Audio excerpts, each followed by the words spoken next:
Now, the rest of the story. Picture this excavation site. Archaeologists all around, gently probing the earth, urging it to yield unmolested the remnants of another time and of a specific significant event. The artifacts that emerged from that site were modern by most archaeological standards. A section of hydraulic pipe, a throttle mechanism, most of a 12-cylinder internal combustion engine, and the fragments of an aircraft fuselage. That's right, the components of a single airplane.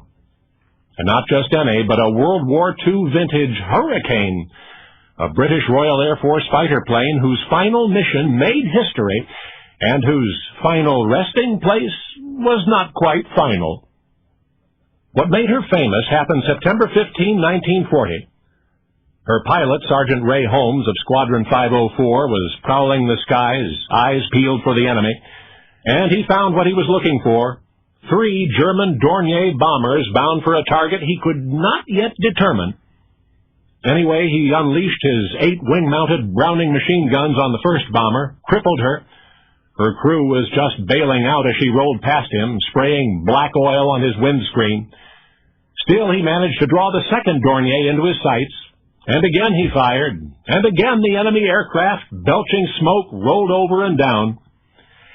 But there was that third bomber, and Sergeant Holmes, looking over his shoulder, could now tell where she was headed. He knew her target, and he was not about to let her reach it. So he pulled out front in a head-on attack, gripped the control column, poised at the firing button. A short burst through the cockpit window should do it. But, engaging his guns, he heard only a hissing sound from the breech blocks, and he knew in an instant he was out of ammunition. There was only a fraction of a second to decide what to do next.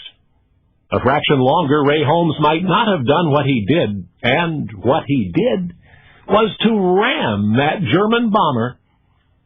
Maybe his own plane would just slice through her, he hoped.